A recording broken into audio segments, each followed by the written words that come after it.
ದಿಢೀರಂತ ಬೆಳವಣಿಗೆ ಆಗೋದಕ್ಕೆ ಕೆಲವೊಂದು ಕಡೆ ತೆರೆಮರೆ ಒಳಗ ಬಿಜೆಪಿ ಏನಾದರೂ ಕಸರತ್ತು ನಡೆಸ್ತಾ ಇದೆ. ಖಂಡಿತ ಇಲ್ಲ ನೋಡ್ರಿ, ಆಡಳಿತ ಪಕ್ಷ ಕಾಂಗ್ರೆಸ್ಗೆ 138 ಶಾಸಕರ ಬೆಂಬಲ ಇದೆ, ಬಹುಮತ ಇದೆ, ಸ್ಪಷ್ಟ ಬಹುಮತ ಇದೆ. ಇದ್ರಲ್ಲಿ ನಾವೇನು ರಾಜಕಾರಣ ಮಾಡೋದಕ್ಕೆ ಸಾಧ್ಯ ಇದೆ? ಬಿಜೆಪಿ ಏನು ಮಾಡೋದಕ್ಕೆ ಸಾಧ್ಯ ಇದೆ? ನಾವು ಅಪೇಕ್ಷೆ ಪಡುವಂಥದ್ದು ಕೂಡ ರಾಜ್ಯದ ಜನ ಅವ್ರಿಗೆ ಆಶೀರ್ವಾದ ಮಾಡಿದ್ದಾರೆ. ವಿರೋಧ ಪಕ್ಷದಲ್ಲಿ ಕೂರ್ತಿದ್ದೇವೆ, ವಿರೋಧ ಪಕ್ಷ ಸ್ಥಾನದಲ್ಲಿದ್ದು ಆ ಸ್ಥಾನವನ್ನು ತುಂಬುವಂಥ ಕೆಲಸ ಮಾಡ್ತಾ ಇದ್ದೇವೆ. ಅವರು ಆಡಳಿತ ಕೆಲಸನ ಅವ್ರು ಮಾಡಲಿ, ನಾವು ಇದ್ರಲ್ಲಿ ಮೂಗು ತೋರಿಸತಕ್ಕಂಥ ಪ್ರಶ್ನೆ ಉದ್ಭವ ಆಗಲ್ಲ. ಮುಂಗಡವಾಗಿ ಅವಧಿ ತಗೊಂಡು ಕೂಡ ರಾಜ್ಯಪಾಲರು ಈ ಬೆಳವಣಿಗೆ ಕಾರಣ ಏನಿತ್ತು? ರಾಜ್ಯಪಾಲರು ಎಲ್ಲೋಗಿದ್ದಾರೆ ನನಗಂತೂ ಅದ್ರ ಬಗ್ಗೆ ಮಾಹಿತಿ ಇಲ್ಲ. ಈಗ ನೀವು ಹೇಳ್ತಾ ಇದ್ರೆ ಅದ್ರ ಬಗ್ಗೆ ಮಾಹಿತಿ ಇಲ್ಲ. ರಾಜ್ಯಪಾಲರ ಬಗ್ಗೆ ಹೇಳಿಕೆ ಕೊಡೋದಕ್ಕೆ ಸಾಧ್ಯ ಇಲ್ಲ. ಅಂದರೆ ಒಂದಂತೂ ಸತ್ಯ, ಮುಖ್ಯಮಂತ್ರಿಗಳು ರಾಜ್ಯಪಾಲರ ಸಮಯನ ಕೇಳಿದ್ದಾರೆ ಅಂತ ಗೊತ್ತಿದೆ. ಧನ್ಯವಾದ, ಥ್ಯಾಂಕ್ ಯು. ಕಾಂಗ್ರೆಸ್ ಪಕ್ಷದ ಆಂತರಿಕ ವಿದ್ಯಮಾನಗಳನ್ನು ನೋಡಿದ್ರೆ ಅಷ್ಟು ಬೇಗನೆ ಯಾರು ಮುಖ್ಯಮಂತ್ರಿ ಆಗಬೇಕು ಈ ಪ್ರಶ್ನೆಗೆ ಉತ್ತರ ಸಿಗುತ್ತೆ ಅಂತ ನನಗಂತೂ ಅನ್ನಿಸ್ತಾ ಇದೆ. ಆಂತರಿಕ ಕಚ್ಚಾಟದಿಂದ ರಾಜ್ಯದಲ್ಲಿ ಆಡಳಿತ ಸಂಪೂರ್ಣವಾಗಿ ಕುಸಿದು ಬಿದ್ದಿರುವುದನ್ನು ನಾವು ನೋಡಿದ್ದೇವೆ. 2-3 ದಿನಗಳಿಂದ ನಡೀತಾ ಇರ್ತಕ್ಕಂಥ ಘಟನಾವಳಿಗಳು,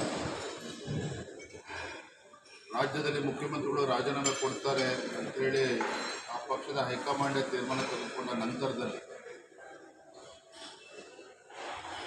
ಮುಂದೆ ಏನೇನು ಬೆಳವಣಿಗೆಗಳು ಆಗ್ತವೆ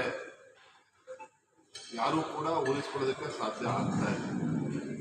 ನನಗನ್ನಿಸ್ತದೆ ಮುಖ್ಯಮಂತ್ರಿಗಳು ಇಂದು ಅಥವಾ ನಾಳೆ ರಾಜೀನಾಮೆ ಕೊಟ್ಟ ನಂತರದಲ್ಲೂ ಸಹ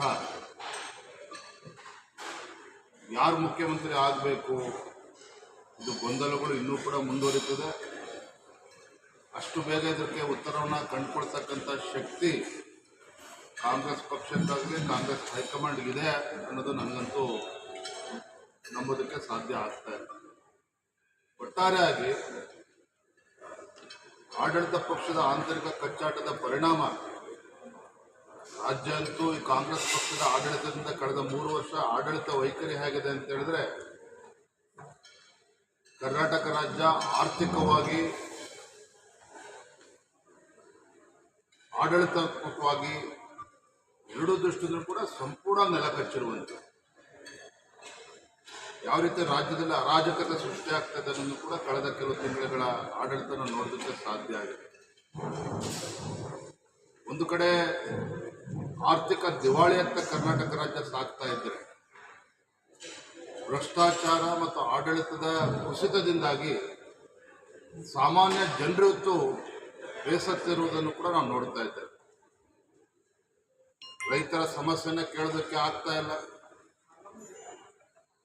ಇವತ್ತು ರಾಜ್ಯದಲ್ಲಿ ಬೇರೆ ಬೇರೆ ಜಿಲ್ಲೆಗಳಲ್ಲಿ ರಸಗೊಬ್ಬರದ ಒಂದು ಸಮಸ್ಯೆ ಉಂಟು ಮಾಡುವಂಥ ಷಡ್ಯಂತ್ರ ಒಂದು ಕಡೆ ನಡೀತಾ ಇದೆ.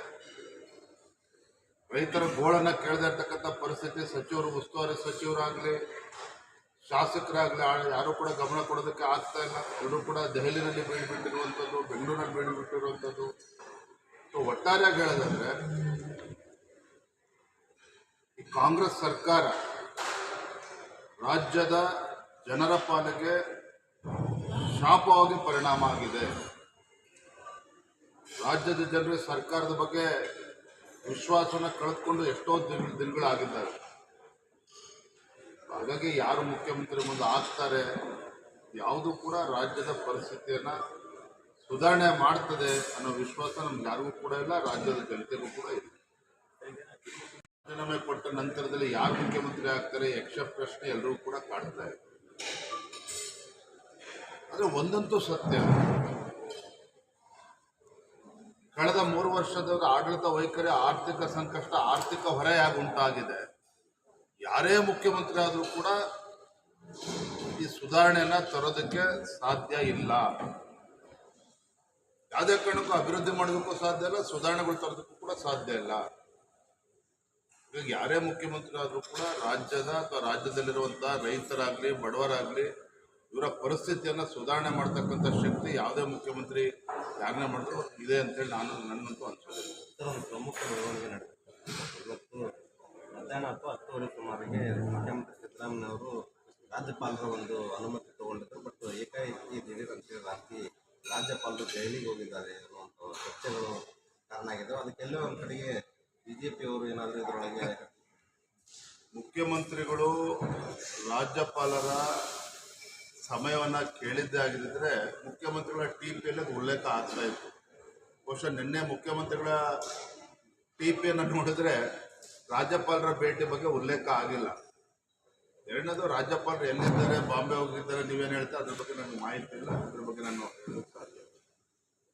ಇದು ಚರ್ಚೆ ಆಗ್ತಾ ಇರ್ತಕ್ಕಂಥದ್ದು ಈ ದಿಢೀರಂತ ಬೆಳವಣಿಗೆ ಆಗೋದಕ್ಕೆ ಎಲ್ಲೋ ಒಂದು ಕಡೆ ತೆರೆಮರೆ ಒಳಗ ಬಿಜೆಪಿ ಏನಾದರೂ ಕಸರತ್ತು ನಡೆಸ್ತಾ ಇದೆ. ಖಂಡಿತ ಇಲ್ಲರಿ. ನೋಡ್ರಿ, ಆಡಳಿತ ಪಕ್ಷ ಕಾಂಗ್ರೆಸ್ಗೆ 138 ಶಾಸಕರ ಬೆಂಬಲ ಇದೆ, ಬಹುಮತ ಇದೆ, ಸ್ಪಷ್ಟ ಬಹುಮತ ಇದೆ.